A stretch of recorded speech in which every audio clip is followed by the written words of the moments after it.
নমস্কার বন্ধুরা, আজ আমি আপনাদেরকে দেখাবো শুধুমাত্র একটা ডিম দিয়ে আর সেমাই দিয়ে নতুন একটা পিঠের রেসিপি। এই রেসিপিটি বানানো একদম সহজ, একদম কম সময়ে ঘরে থাকা মাত্র কয়েকটা উপকরণ দিয়ে বানানো যায়। এই রেসিপিটি বানানোর জন্য এখানে আমি 1 প্যাকেট পরিমাণে সেমাই নিয়েছি। এবার এই সেমাই আমি ছোট ছোট করে টুকরো করে এভাবে ভেঙে নেব। আপনারাও কিন্তু এই পিঠার রেসিপিটি বানানোর জন্য সেমাই প্রথমে ছোট ছোট করে ভেঙে নেবেন। সেমাই আমি ভেঙে নিয়েছি, এবার একটা প্লেটের মধ্যে ঢেলে নিচ্ছি। সেমাইগুলো একদম ছোট ছোট করে ভেঙে নিয়েছি। দেখুন বন্ধুরা, এরকম করে কিন্তু এই পিঠা তৈরি করার জন্য ভেঙে নিতে হবে।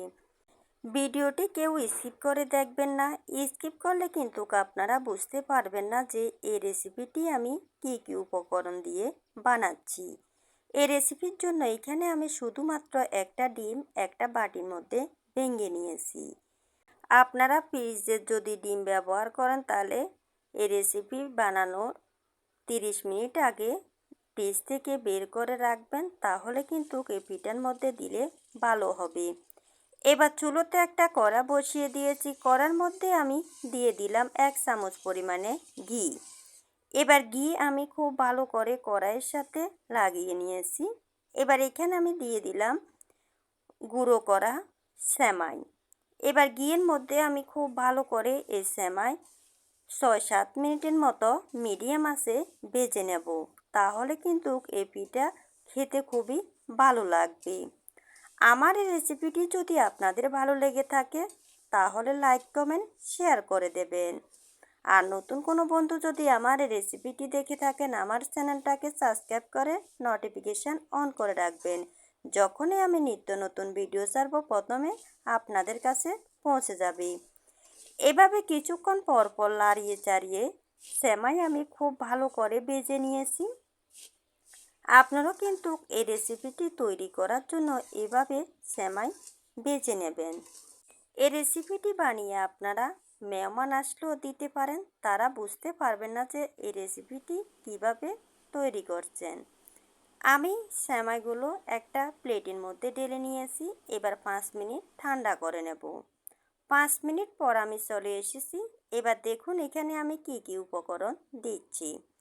এখানে আমি দিয়ে দিলাম 2 চামচ পরিমাণে গুঁড়ো দুধ, দিয়ে দিচ্ছি 2 চামচ পরিমাণে চিনি। আপনারা মিষ্টির পরিমাণটা বাড়িয়ে এবং কমিয়ে দিতে পারেন, যেরকম মিষ্টি পছন্দ করেন সেই রকম দিতে পারেন। এবার এখানে আমি দিয়ে দিলাম সামান্য পরিমাণে লবণ। এবার দিয়ে দিলাম আমি যে একটা ডিম ভেঙেছিলাম তা দিয়ে দিলাম। এবার সব উপকরণ সেমাইয়ের সাথে ভালো করে মাখিয়ে নিতে হবে। যতটাই ভালো করে মাখিয়ে নেবেন আপনাদের পিঠাও ততটাই ভালো হবে। এই পিঠার রেসিপিটি বানানো একদম সহজ, একদম কম সময়ে কিন্তু বানিয়ে নেওয়া যায়। আপনারা তো সেমাই দিয়ে অনেক ধরনের রেসিপি বানিয়ে খেয়েছেন, এভাবেই একবার পিঠা বানিয়ে খেয়ে দেখবেন। একবার খেলে কিন্তু বারবার খেতে মন চাইবে। আমি সেমাই খুব ভালো করে সব উপকরণের সাথে মাখিয়ে নিয়েছি। দেখতে পাচ্ছেন বন্ধুরা কতটা সুন্দর করে মাখিয়ে নিয়েছি। এবার এখানে আমি দিয়ে দিচ্ছি 1/2 চামচ পরিমাণে এলাচ গুঁড়ো। এলাচ গুঁড়োটা দিয়ে খুব ভালো করে মিশিয়ে নিচ্ছি। এলাচ গুঁড়ো দিলে কিন্তু এখানে যে ডিম ব্যবহার করছি এই ডিমের গন্ধটা একদম চলে যাবে। এবার খুব ভালো করে এলাচ গুঁড়ো সেমাইয়ের সাথে মিশিয়ে নিচ্ছি। সব উপকরণ আমি খুব ভালো করে মিশিয়ে নিয়েছি। এবার 5 মিনিটের জন্য রেস্টে রেখে দিলাম। 5 মিনিট পর আমি পিঠাগুলো তৈরি করছি। তৈরি করার আগে আমি হাতের মধ্যে সামান্য পরিমাণে তেল মাখিয়ে নিয়েছি, তারপর পিঠাগুলো বানিয়ে নিচ্ছি। দেখুন বন্ধুরা পিঠাগুলো আমি কীরকম করে বানিয়ে নিচ্ছি। এরকম করে কিন্তু সুন্দর করে হাত দিয়ে চেপে চেপে এই পিঠাগুলো তৈরি করে নিতে হবে। দেখুন বন্ধুরা আমার কিন্তু একটা পিঠা তৈরি করা হয়ে গিয়েছে। দেখতে কতটা সুন্দর হয়েছে। এবার আমি আরেকটা পিঠা আপনাদেরকে বানিয়ে দেখাচ্ছি। একই রকম করে আমি সব পিঠা বানিয়ে নেব। দেখুন, এভাবে হাত দিয়ে চেপে চেপে প্রথমে গোলাকারভাবে বানিয়ে নিয়েছি, পরে হাত দিয়ে চেপে এরকম করে আমি বানিয়ে নিচ্ছি। এই পিঠা রেসিপিটি বানানো একদম সহজ। হাতে যদি 10 মিনিট সময় থাকে আপনারা কিন্তু এই পিঠা তৈরি করে নিতে পারবেন। সব পিঠাগুলো আমি একই রকম করে বানিয়ে নিয়েছি। দেখুন বন্ধুরা, এবার এই পিঠাগুলো আমি তেলের মধ্যে ভেজে নেব। এবার চুলোতে একটা কড়াই বসিয়ে দিয়েছি। কড়ার মধ্যে দিয়ে দিচ্ছি পরিমাণ মতো তেল। এবার খুব ভালো করে তেল কড়াইয়ের সাথে লাগিয়ে নিচ্ছি। তেল কিন্তু বেশি গরম করা যাবে না, হালকা গরম হলে এ তেলের মধ্যে পিঠাগুলো দিয়ে দিচ্ছি। এক এক করে আমি 6 থেকে 7টা পিঠা তেলের মধ্যে দিয়ে দিলাম। এই পিঠাগুলো মিডিয়াম আঁচে ভাজতে হবে। এই পিঠা ভাজার সময় চুলোর আঁচটা বাড়িয়ে দেবেন না, তাহলে কিন্তু পিঠার ভিতরের অংশ হবে না, তাড়াতাড়ি পুড়ে যাবে, খেতেও ভালো লাগবে না। তাই এই পিঠাগুলো মিডিয়াম আঁচে ভালো করে ভাজতে হবে। এবার পিঠাগুলো আমি একটার পাশ থেকে একটা সরিয়ে দিচ্ছি। এবার কিছুক্ষণ পর আমি এক পাশ উল্টিয়ে দিচ্ছি। এই পিঠাগুলো আমি একদম গোল্ডেন কালার করে ভেজে নেব। আপনারা যদি এই পিঠা কোনোদিন না খেয়ে থাকেন, একবার হলেও বাসায় ট্রাই করবেন। দেখবেন বড় থেকে ছোট সবাই এই পিঠা পছন্দ করবে।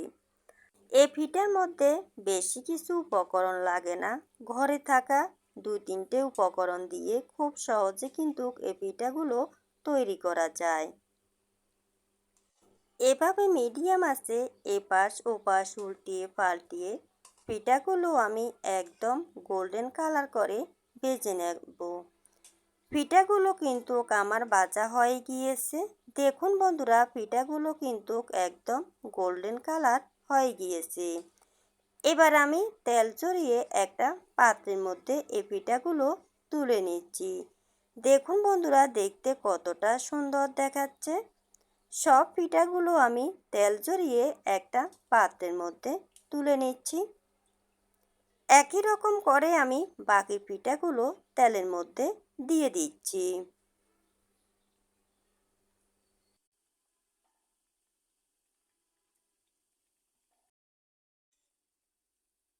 সব পিঠাগুলো আমি তেলের মধ্যে দিয়ে দিলাম।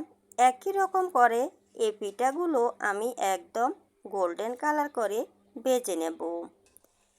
এভাবে কিছুক্ষণ পর পর উল্টিয়ে পাল্টিয়ে এই পিঠাগুলো আমি একদম গোল্ডেন কালার করে ভেজে নিয়েছি।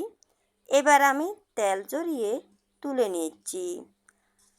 আপনাদের কাছে আমার এই রেসিপিটি কেমন লেগেছে অবশ্যই একটা কমেন্ট করে জানাবেন। আর যদি ভালো লেগে থাকে অবশ্যই বাসায় ট্রাই করবেন। দেখতে যেমন সুন্দর হয়েছে, খেতেও কিন্তু দুর্দান্ত লেগেছে।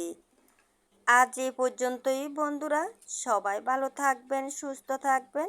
আবার চলে আসবো নতুন একটা রেসিপির সাথে। সবাই ভালো থাকবেন, সুস্থ থাকবেন। ধন্যবাদ সবাইকে।